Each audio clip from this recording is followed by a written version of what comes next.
प्यारे बच्चों नमस्कार। आइए आज हम इस वीडियो लेक्चर में गणित के क्लास 10th के कुछ बेसिक उदाहरण सूत्र को इस वीडियो लेक्चर में स्टडी करेंगे। तो आइए सबसे पहले हम क्लास 9th में जो कुछ भी पढ़ लिए हैं सूत्र उसको हम देखते हैं। देखिए पहला नंबर प्राकृतिक संख्या। प्राकृतिक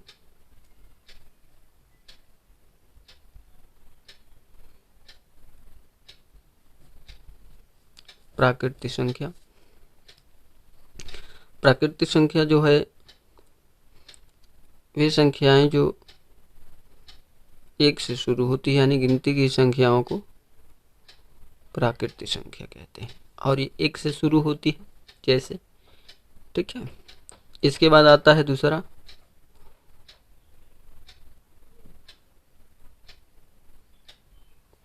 पूर्ण संख्या, जिसे हम होल नंबर कहते हैं। और प्राकृतिक संख्या से पहले शून्य लिख दिया जाए तो क्या कहलाएंगी सब? होल नंबर, पूर्ण संख्या, ठीक है। इसी तरह से अगला पूर्णांक, इंटीजर्स इसको कहते हैं इंग्लिश में। यदि पूर्ण संख्या में प्राकृतिक संख्या का ऋणात्मक अंक मिला दिया जाए, यदि पूर्ण संख्या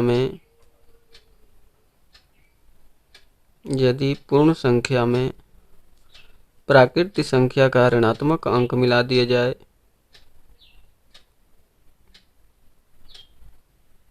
तो ये सब क्या कहलाएंगी? पूर्ण संख्या कहलाएंगी। समझ में आ रहा है?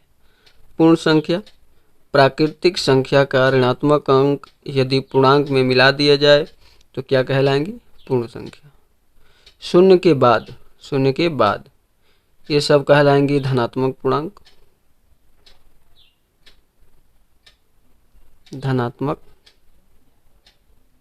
पूर्णांक। और शून्य से पहले कितना आपको दिख रहा है सब? ऋणात्मक पूर्णांक।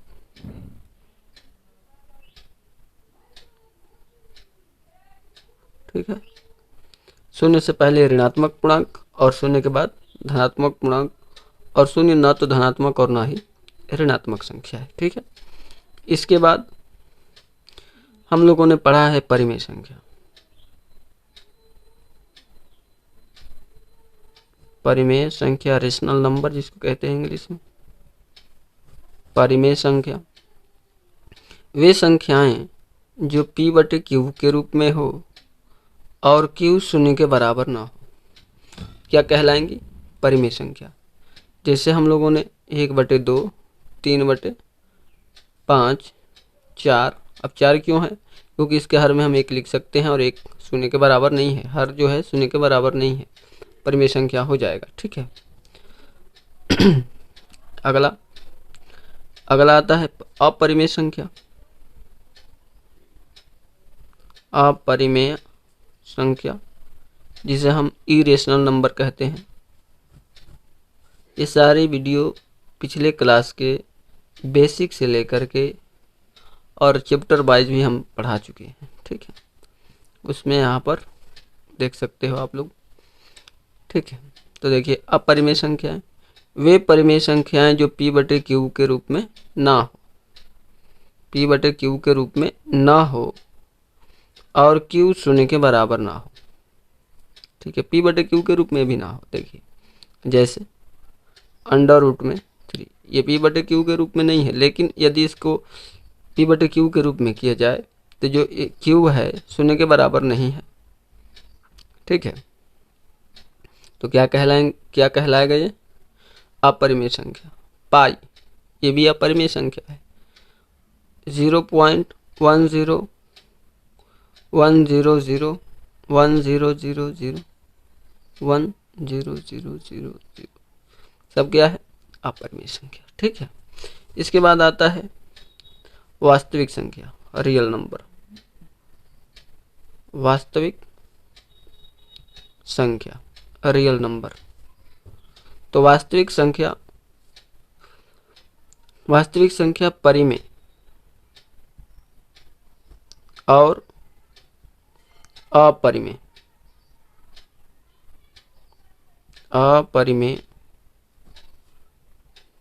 संख्या,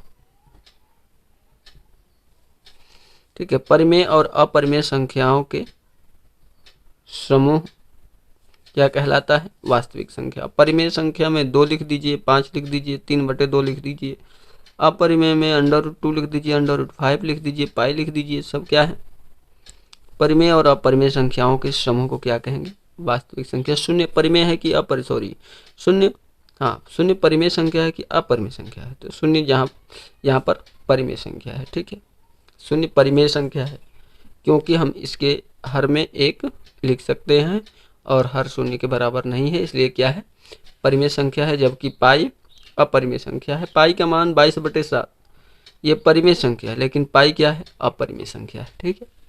ये सारी चीज़ें हम पिछले वीडियो लेक्चर में अर्थात क्लास 9th के वीडियो में हम बता चुके हैं, ठीक है। अब चलते हैं अपने प्रश्नावली के सूत्रों की ओर। देखिए, अब देखिए, ये बेसिक सूत्र है क्लास 10th के प्रश्नावली 1.1 के लिए। देखिए, यूक्लिड विभाजन प्रमेयिका। प्रमेयिका को हम इंग्लिश में लेमा कहते हैं, LEMMA, लेमा। ये लेमा होता है प्रमेयिका। तो प्रमेयिका एक सिद्ध किया हुआ कथन होता है और इसे एक अन्य कथन को सिद्ध करने में प्रयोग किया जाता है। देखिए, जो प्रमेयिका शब्द है, यूक्लिड विभाजन प्रमेयिका जो शब्द है, यह एक सिद्ध किया हुआ कथन है और इसका प्रयोग हम एक अन्य कथन को सिद्ध करने के लिए प्रयोग करते हैं। अब देखिए, जैसे हमारे पास 2 अंक, एक 10 है और दूसरा 3 है, ठीक है। और 10 3 से बड़ा है, 10 3 से बड़ा है, तो 10 को हम क्या करेंगे? 3 से भाग करेंगे, 3 से भाग करेंगे, भाग देंगे तो 3 बार में 3 तिहाई 9 घटाएंगे तो रिमाइंडर 1 हो गया, शेषफल 1 बच गया।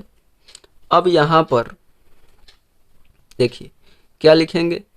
10 बराबर 3 × 3 + 1, ठीक है। 3 × 3 + 1, तो ये क्या है? ये क्या है? देखिए, यहाँ पर हम इसको ऐसे भी लिख सकते हैं कि 0 is less than or equal to 3। 3 मतलब ये भाजक, is less than or equal to, sorry यहाँ पर 3 नहीं होगा, 1 होगा, शेषफल होगा, ठीक है। कह रहा है कि 0 1 से छोटा होगा या बराबर होगा, लेकिन 1 3 से छोटा होगा। 3 मतलब ये भाजक से है, ठीक है।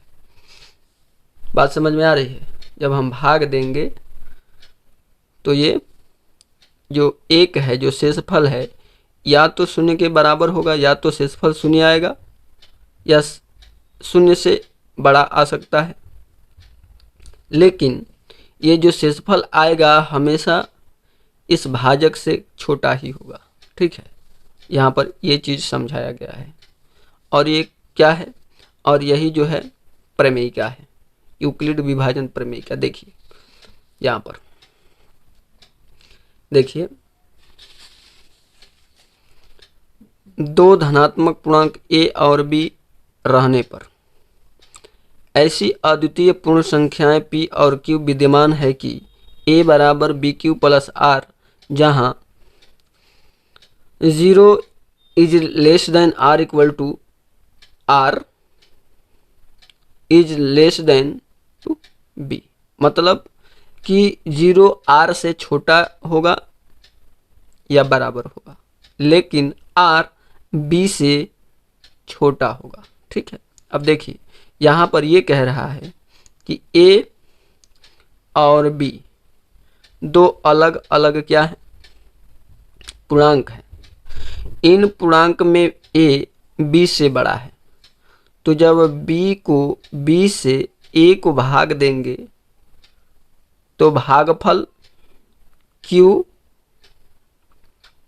और शेषफल R आएगा। ठीक है, तो हम इसको लिखेंगे A बराबर बी क्यू प्लस R, जहाँ जो R है या तो बराबर हो सकता है 0 के और नहीं तो 0 से बड़ा हो सकता है। R जो आएगा यहाँ पर या तो 0 आएगा और नहीं तो 0 के बराबर आएगा, मतलब या तो 0 आएगा नहीं तो 0 से बड़ा आएगा R। ठीक है, लेकिन जो R है यहाँ पर हमेशा B से छोटा होगा। ठीक है, और इसी को हम क्या कहेंगे, यूक्लिड विभाजन प्रमेय का। ठीक है, ये बात समझ में यहाँ पर आ गई। मतलब इसी तरह से है, देखिए इसी तरह से बात समझ में आ रही है। देखिए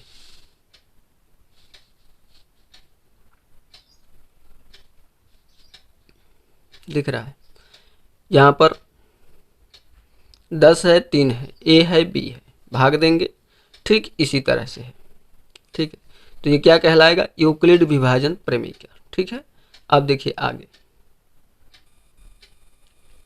अब देखिए यूक्लिड विभाजन एल्गोरिथम। यह यूक्लिड विभाजन प्रमेय पर आधारित है। इसका प्रयोग करके दो पूर्णांकों A और B, जहाँ पर A B से बड़ा है, A और B का HCF मतलब महत्तम समापवर्तक नीचे दिए गए विधि द्वारा किया जाता है। ठीक है, अब देखिए नीचे जो ये विधि हम बताए हुए हैं, इसी विधि के द्वारा ये किया जाता है। देखिए पहला चरण में Q और R ज्ञात करने के लिए यूक्लिड विभाजन प्रमेय का प्रयोग कीजिए, जहां A बराबर बी क्यू प्लस R और 0 is less than R equal to R is less than B है। ठीक है, जैसे कि अभी हम समझे हैं। दूसरे चरण में यदि R 0 के बराबर है तो HCF B है, यदि R 0 के बराबर नहीं है तो B और R पर यूक्लिड विभाजन प्रमेय का प्रयोग कीजिए। तीसरे चरण में देखिए, इस प्रक्रिया को तब तक जारी रखिए जब तक शेषफल शून्य न प्राप्त हो जाए। इस स्थिति वाला भाजक ही HCF AB है, मतलब HCF है, साथ ही HCF बराबर HCF हो, मतलब HCF AB का HCF BR के जो बराबर आएगा वही होगा। अब देखिए शायद इस तरह से समझ में तो नहीं आ रहा होगा, लेकिन देखिए हम एक उदाहरण से हम इसको समझते हैं। ठीक है, देखिए यहाँ पर देखिए कह रहा है कि A B से बड़ा है। देखिए यही एग्जांपल ले लेते हैं, A जो है बड़ा है B से, तो हम क्या करेंगे, B से A को भाग करेंगे, तो भाग करेंगे तो आएगा Q और यहाँ पर आ जाएगा R। ठीक है, तब देखेंगे कि यहाँ पर शेषफल शून्य है कि नहीं है। शेषफल लिखेंगे क्या, पहले चरण के लिए अब लिखेंगे प्रथम चरण में कि A बराबर बी क्यू प्लस R और लिख देंगे कि जहाँ R 0 नहीं है। मान लीजिए कि यहाँ पर R 0 नहीं हो रहा है। ठीक है, तो फिर इस R से इस B को हम क्या करेंगे, भाग करेंगे। ठीक है, देखिए फिर इस R से इस B को क्या करेंगे, भाग करेंगे, तो भागफल आएगा Q1, यहाँ हो गया Q तो यहाँ Q1, अब यहाँ पर आएगा R1। ठीक है, फिर हम दूसरे चरण में लिखेंगे, चरण नंबर दूसरा लिखेंगे क्या, अब ये चीज़ नहीं लिख कर अब यहाँ पर ये लिखेंगे कि B बराबर Q1 R, मतलब यहाँ से लिखेंगे R Q1 प्लस R1, जहाँ R1 does not equal to 0। R1 अभी शून्य के बराबर नहीं है। फिर अब R1 शून्य के बराबर नहीं है तो फिर इस R1 से R को भाग देंगे तो आएगा यहाँ Q2। बात समझ में आ रहा है? यहाँ पर क्या आएगा? Q2। अब हल करते जाएंगे तो यहाँ पर आ जाएगा R3। तो चरण नंबर तीसरा, तो अब हो जाएगा R बराबर R1 Q2 प्लस R3, जहाँ पर R 0 है। R मान लीजिए कि यहाँ पर अब 0 आ गया। ये R3 किसके बराबर आ गया? R3 0 के बराबर आ गया। ठीक है, जब R3 0 के बराबर आ गया तब हम कहेंगे कि यहाँ शेषफल क्या है? यहाँ शेषफल 0 है। यहाँ शेषफल 0 है, इसलिए प्रक्रिया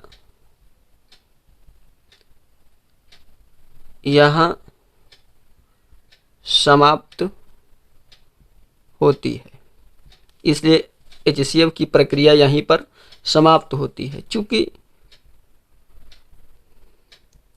इस स्थिति में भाजक मतलब ये R1, ठीक है, इसलिए स्थिति में भाजक R1 है। भाजक क्या है? R1 है। इसलिए A और B समझ में आ रहा है? इसलिए A और B का HCF R1 होगा। ठीक है, और इस तरह से हम इसको हल करेंगे। बात समझ में आ रही है? तो यही हम लोगों को इसमें एल्गोरिथ्म में करना है। प्रयोग करना है किसका? प्रयोग किसका करना है? प्रमेयिका का। प्रमेयिका, ठीक है, लेमा का प्रयोग करेंगे। ठीक है, और इसी का प्रयोग करके तब तक प्रयोग करते रहेंगे जब तक शेषफल 0 न आ जाए, और जैसे जैसे आ रहा है वैसे वैसे हम इसको लिखते चलेंगे। बात समझ में आ रही है? ठीक है, चलिए अब देखिए इसी तरह से पहला उदाहरण देख लेते हैं। इसमें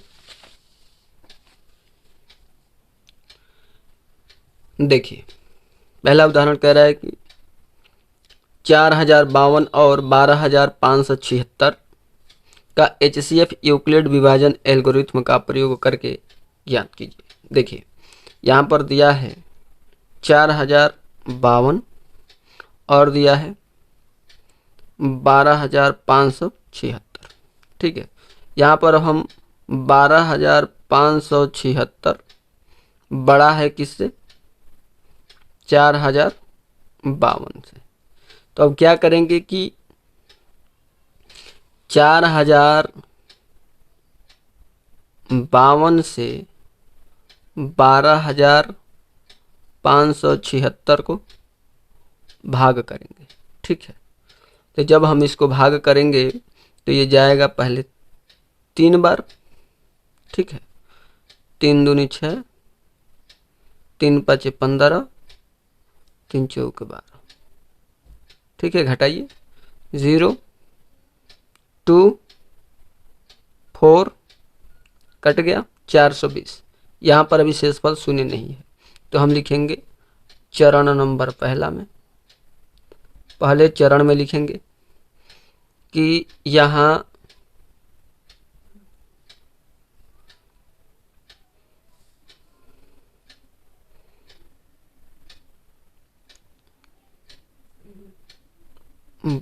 बारह 12576 और 4005 में R 0 के बराबर नहीं है, अर्थात अर्थात हम ये लिखेंगे कि 12,576 बराबर 4,052 गुणे 3 प्लस 420। अब लिख देंगे कि यहाँ पर 420 डज नॉट इक्वल टू 0। समझ में आ रहा है? ये जो शेषफल है आर है ये शून्य के बराबर नहीं है। ठीक है, फिर अब क्या करेंगे कि इस 420 से 4,052 को भाग करेंगे। बात समझ में आ रहा है? तो जब 420 को 4,052 से हम भाग करेंगे, ठीक है, 9 बार में ले जाइए तो 0, 9 दूनी का 18, 8 हासिल 1, 9 चौके 36 और 1 37। ठीक है, घटाइए 2, 15 में से 7 और यहाँ बच गया 9 में से 7 घटेगा 2, यहाँ पे क्रॉस। ठीक है, आ गया शेषफल इतना। चरण नंबर दूसरा यहाँ पर लिखिए, चरण दूसरा। तो दूसरा में अब यही काम डायरेक्ट लिखेंगे, 4,052 बराबर 420 गुणे 9 प्लस 272 और यहाँ पे लिख देंगे कि 272 शून्य के बराबर नहीं है। बात समझ में आ गया? अब फिर क्या करेंगे कि 272 से 420 को भाग करेंगे। 420 को 2 से 272 को भाग करेंगे। ठीक है, अब जब इसको हम भाग करेंगे तो ये जाएगा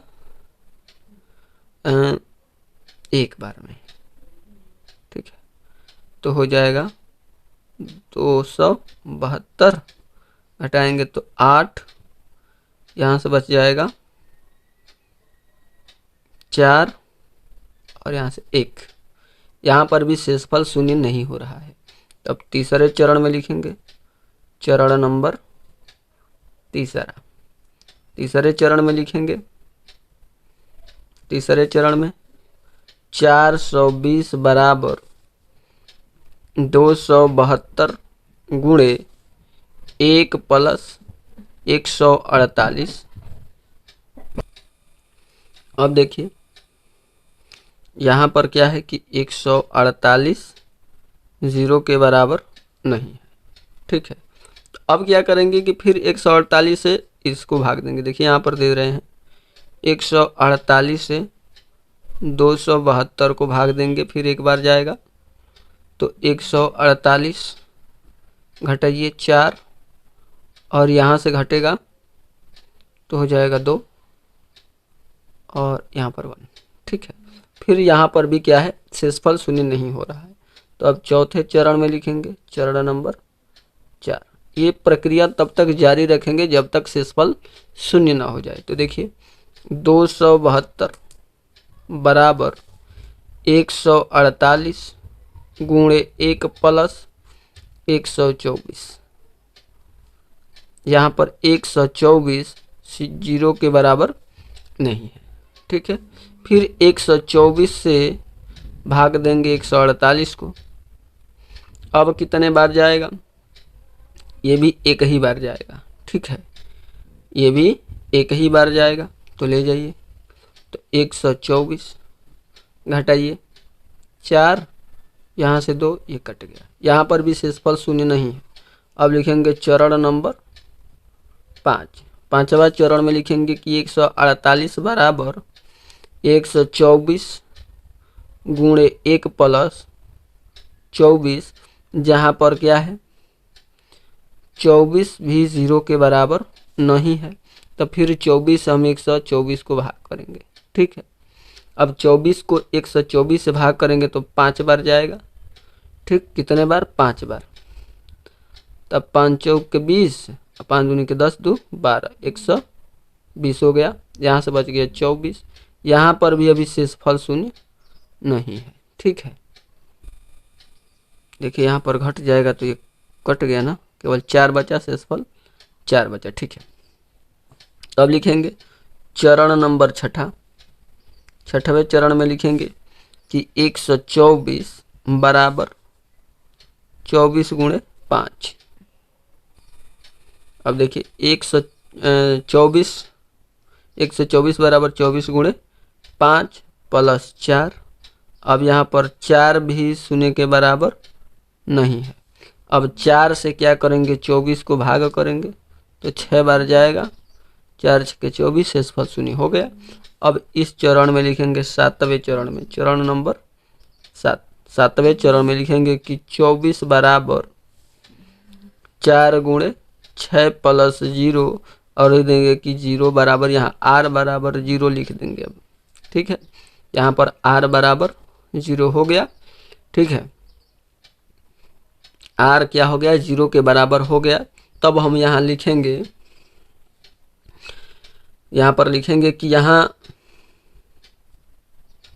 शेषफल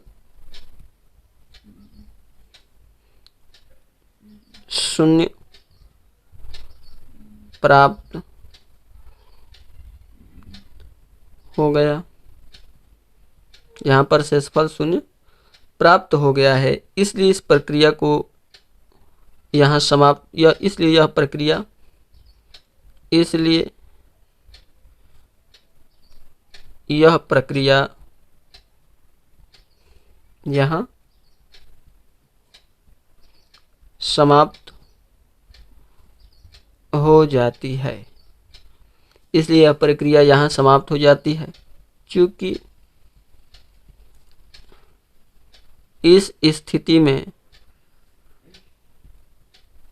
भाजक अभाजक 4 है, क्योंकि यही अंत, इसी 4 से शेषफल शून्य हो गया है, तो भाजक 4 होगा, 4 है, इसलिए भाजक 4 है। इसलिए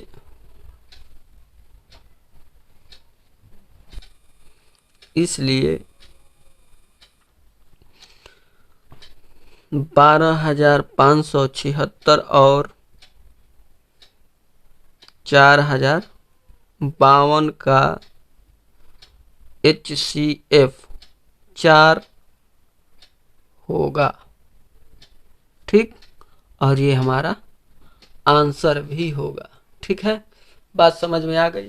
तो इस तरह से हम यूक्लिड विभाजन एल्गोरिथम और यूक्लिड विभाजन प्रमेयिका का प्रयोग करके, यूक्लिड विभाजन एल्गोरिथम का प्रयोग करके हम इसको आसानी से इस तरह से HCF निकाल सकते हैं। ठीक है, फिर मिलते हैं अगले वीडियो में उदाहरण नंबर 2 से। तब तक के लिए धन्यवाद, थैंक यू वेरी मच। यदि वीडियो अच्छी लगी हो तो वीडियो को लाइक, शेयर और सब्सक्राइब जरूर करें।